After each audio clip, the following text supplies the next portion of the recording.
Olá, sejam bem-vindos a mais um programa Espiritismo e Vida.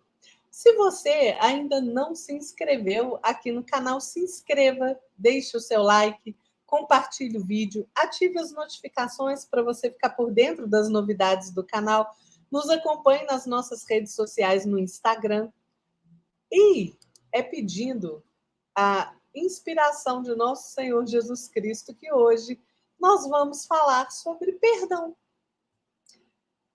Vocês já pararam para pensar quantas vezes a gente erra num dia? É uma coisa impressionante, né? Palavras que a gente poderia ter calado, atitudes que poderiam ter sido diferentes, sentimentos que poderiam ser mais elevados. Quantas vezes pedimos desculpas ou perdão para aqueles que nós machucamos? E quantas vezes somos desculpados e perdoados? Quando nós fazemos essa reflexão, nós percebemos que muitas vezes não somos nós mesmos capazes de desculpar e perdoar com tanta frequência. Percebam, ficamos ali remoendo o erro do outro, né? Mergulhados na lembrança daquilo que nos deixou infeliz, ficamos presos na mágoa, né? Com a ofensa que nós recebemos. E isso nos deixa atormentados pelas lembranças infelizes que teimam em povoar a nossa memória, né? Nos desequilibra mental e emocionalmente, energeticamente, e nós perdemos oportunidade preciosa de crescimento interior e realização espiritual. Emmanuel, no livro Monte Acima, né, vai nos dizer que Jesus nos recomendou amar-nos uns aos outros, tal qual ele mesmo nos amou, e perdoar as ofensas 70 vezes, 7 vezes.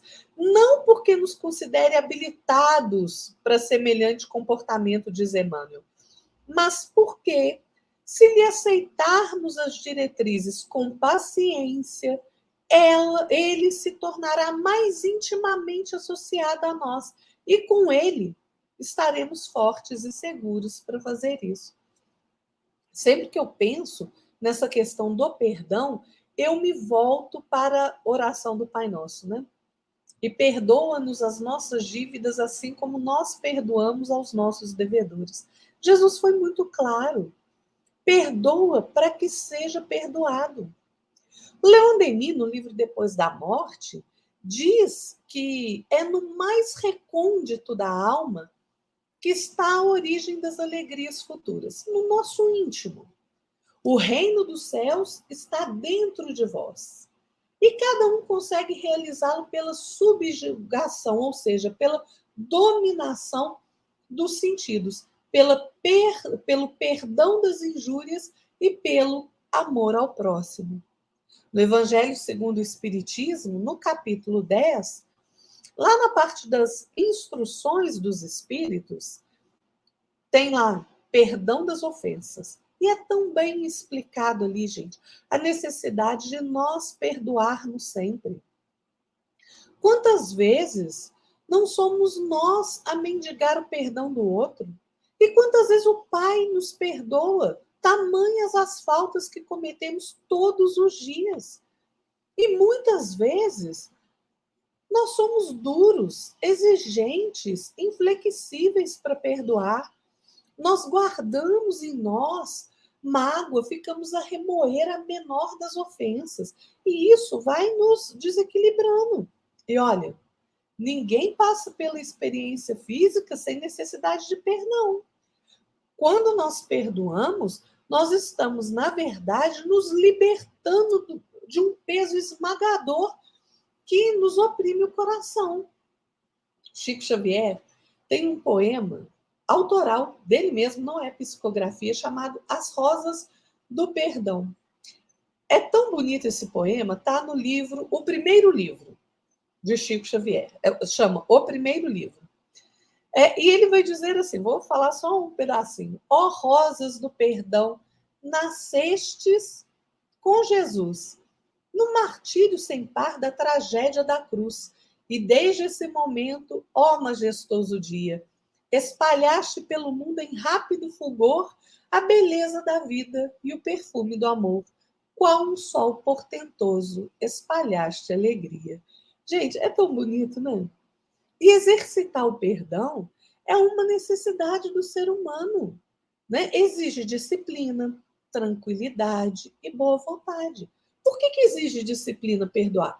Porque antes da gente se atirar contra o outro, né, contra o erro, contra a ofensa, contra o sentimento que alguém nos proporcionou, é preciso acalmar a mente, o coração, respirar mais uma vez, né? Por que precisa de tranquilidade? Para que nós possamos manter a mente aberta ao entendimento de que todos nós erramos, em maior ou menor grau. É a vida nesse planeta, gente. Em outros planetas também nós erramos. Erros, aqui, erros e tentativas de acertos. Precisa de boa vontade para que nós compreendamos que não somos perfeitos, nem eu, nem você, nem ninguém. Aqui neste planeta não somos perfeitos, mas nós podemos sim corrigir os nossos erros. Então, qualquer que seja a situação, né, se formos ofendidos, se nós formos ofendidos, magoados, injuriados, vamos pensar em nossos opositores ali na condição de filhos de Deus, né? Porque sempre que alguém nos fere, nós já tomamos aquela criatura por nosso inimigo, né? Por nosso opositor. Então, vamos procurar pensar neles como filhos de Deus, tanto quanto nós mesmos somos. E assim fica mais fácil compreender que, do mesmo jeito que eu erro, o outro também erra, né? Com esse entendimento mais dilatado, nós vamos observar que muito dificilmente nós estaremos sem alguma parcela de culpa nas ocorrências desagradáveis da vida, em que nós, muitas vezes, nos cremos vítimas. Todos nós temos os nossos próprios impulsos infelizes, as sugestões delituosas, criminosas, as acusações indébitas, as desconsiderações que nós arremessamos sobre determinados companheiros aí de jornada, né, de caminhada, né, determinadas pessoas, até que eles, sem maior resistência, diante da nossa provocação, caem na posição de adversários perante nós. Quando nós conseguimos fazer esse autoexame, nós passamos a não mais nos permitir qualquer censura contra o outro, e sim, nós vamos conseguir acolher em nosso coração a necessidade urgente de amparo da misericórdia divina em favor deles, mas também em nosso próprio benefício. Emmanuel nos diz no livro Rumo Certo, pela psicografia de Chico, que, acolhendo essa compreensão maior em nossa intimidade, diante de qualquer agressor, não diremos mais no singular eu te perdoo, e sim reconheceremos a profunda significação das palavras de Jesus na oração dominical, ensinando-nos a pedir a Deus desculpas para nós, as nossas próprias falhas, antes de as rogar para os nossos ofensores. E repetiremos com todas as forças do coração: perdoai, Senhor, as nossas dívidas, assim como perdoamos aos nossos devedores. E é assim que funciona. Leon Denis vai nos dizer no livro O Problema do Ser, do Destino e da Dor, que todos nós devemos tolerância ao outro, benevolência e até perdão. Por quê? Se alguém nos causa prejuízo, se alguém se escarnece de nós, se nos ofendem, é quase sempre pela falta de compreensão de saber, pela ignorância, né? Resultantes de desenvolvimento insuficiente. Deus não pede aos homens, senão, diz Leon Denis, o que eles têm podido adquirir à custa de lentos e penosos trabalhos. Não temos o direito de exigir mais. Não fomos semelhantes aos mais atrasados deles, por nossa vez? Se cada um de nós pudesse ler em seu passado o que foi, o que fez, quanto não seria maior nossa indulgência para com as faltas alheias, diz Leon Denis. Então, gente, é preciso compreender que o perdão é perfume da alma que aprendeu a caminhar. que entende que erra, que acerta, e compreendendo que o outro erra e acerta também. Perdoando as falhas alheias, nós promovemos uma limpeza das energias densas e pesadas em nosso interior e nos libertamos de sentimentos como o rancor, a raiva, o ódio. Perdão é luz que extingue as trevas. Muitas vezes, aquilo que nos parece ofensa é o socorro oculto no mundo espiritual em nosso benefício. Perdoar é agir com misericórdia para com o outro, é estender a misericórdia, entender que a misericórdia vai além do perdão, criando mesmo o esquecimento do mal, né? Muitas vezes a gente fica se vitimizando diante do erro do outro, né? A gente fica ali clamando a Jesus compreensão. Ah, Senhor, né? Eu estou tão decepcionado que fulano errou comigo. Eu confiava tanto nele. Só que em muitas ocasiões, gente, a divina providência permite o erro para que a gente aprenda a perdoar, né? André Luiz, no livro Respostas da Vida, fala: perdão é fórmula de paz. Aprendamos a tolerar para que sejamos tolerados. E para amar realmente, gente, é preciso aprender a perdoar. O perdão e o amor andam de mãos dadas. Para que nós amemos em plenitude, nós precisamos saber perdoar. Se nós não soubermos perdoar, o amor jamais vai encontrar campo fértil em nosso coração. Eu penso que por isso que Jesus me falou tanto sobre a necessidade de perdoar. Porque quando nós perdoamos, nós nos reequilibramos diante da ofensa recebida, diante de uma falta. Se nós não perdoarmos, nós viveremos atormentados pelas lembranças infelizes. Vejam, o Leon Denis, no livro Depois da Morte, diz que a caridade, a mansuetude e o perdão das injúrias tornam-nos invulneráveis, inacessíveis às vilanias e às perfídias.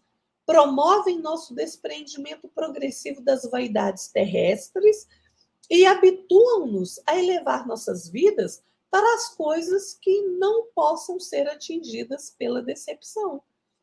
Essa é a compreensão que nós devemos ter, porque o perdão quebra as algemas do ressentimento. Se hoje é o nosso dia de desculpa, de perdoar, né? O nosso dia de desculpar, de perdoar o erro alheio para conosco, amanhã será o nosso dia de pedir perdão pelos nossos enganos. Tenhamos isso em mente. Para terminar as nossas reflexões sobre essa necessidade de perdão, eu queria deixar um soneto de Casimiro Cunha, que está no livro Coletânea do Além, que chama A Divina Lição. É um soneto belíssimo, em que Casimiro vai dizer assim: quando o grande processado ouviu a condenação, o povo esperava aflito os gestos de reação. Não se dizia emissário da majestade de Deus? Por que dobrar-se humilhado a tricas de fariseus? Não se afirmava o Senhor? Não era o divino mestre? Por que curvar-se a injustiça no campo da dor terrestre?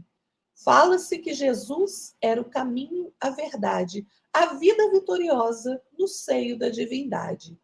Entretanto, pobre e humilde, em face da multidão, era ele tido à conta de feiticeiro e ladrão. Vencido e dilacerado, o sangue empapar-lhe a fronte, contemplava angustiado a fímbria azul do horizonte. O povo, porém, não via nem milagres nem sinais.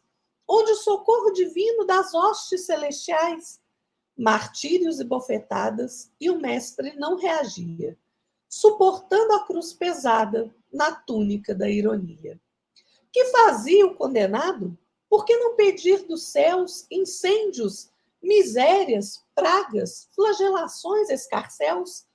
Onde os carros poderosos de Jesus de Nazaré? Onde as armas e soldados pela paz da nova fé?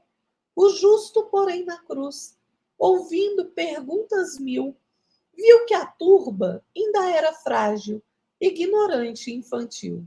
E o mestre, fitando os céus, deu a divina lição de amor que redime a vida, no silêncio e no perdão. Esse é o perdão verdadeiro. Aprendamos com Jesus, o nosso mestre e o nosso guia.